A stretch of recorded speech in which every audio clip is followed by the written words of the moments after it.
നമസ്തേ.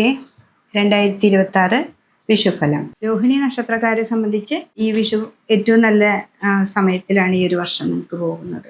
June മാസം 2-ാം തീയതിക്ക് ശേഷം വ്യാഴത്തിനൊരു മാറ്റം വരുന്നത്. അത് 3-ലേക്കാണ് വരുന്നത്. അപ്പോൾ ഇത്രയും നാൾ നല്ല രൂപത്തിലാണ് നമ്മൾ സാമ്പത്തികമായിട്ടുള്ള കാര്യങ്ങളും എല്ലാതും പോയിരുന്നതെങ്കിലും നമുക്കത് 3-ലേക്ക് പോകുമ്പോൾ കുറച്ച് ഒരു മാറ്റങ്ങളുണ്ടാവും. പെട്ടെന്ന് ആ ഫ്ലോ ഒന്ന് നിന്ന് നമുക്ക് എന്തോ ഒരു പോലെ ഒരു ബ്ലോക്ക് ചെറുതായിട്ട് വരും.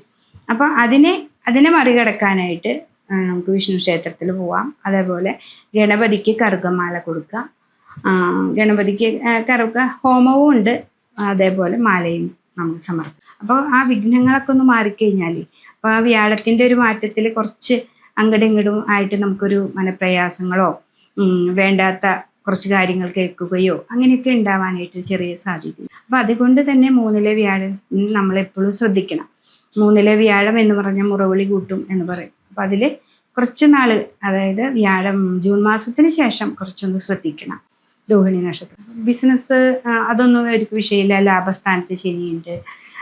പിന്നെ നിങ്ങളുടെ ജോലി സംബന്ധമായ കർമ്മങ്ങളൊക്കെ നന്നായിട്ട് പോകും. പക്ഷെ സാമ്പത്തികമായിട്ടുള്ള ഇടപാടുകൾ ശ്രദ്ധിച്ച് തന്നെ മുന്നോട്ട് പോകുക വേണം. അതിലാണ് നമ്മളൊരു കാര്യം ശ്രദ്ധിച്ച് പെട്ടെന്ന് എടുത്ത് ചാടാതെ ആലോചിച്ച് വീട്ടിലെല്ലാവരുടെ അടുത്തുനിന്ന് ആലോചിച്ചിട്ട് തീരുമാനങ്ങൾ എടുക്കുക. അതാണ് ഈ രോഹിണി നക്ഷത്രക്കാർക്ക് പറയുന്നത്. സാമ്പത്തിക ബുദ്ധിമുട്ടുകളൊക്കെ ഉണ്ടാകുമ്പോൾ അത് വളരെ വളരെ ശ്രദ്ധിക്കണം.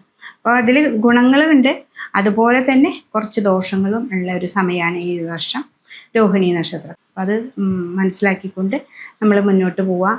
വിഷ്ണു ക്ഷേത്രത്തിൽ പോവാം. പിന്നെ ശനീശ്വരന് നന്നായിട്ട് ശിവൻ്റെ അമ്പലത്തിൽ പോയിട്ട് മിൻവിളക്ക് ധാര ഇതൊക്കെ കൊടുക്കുക.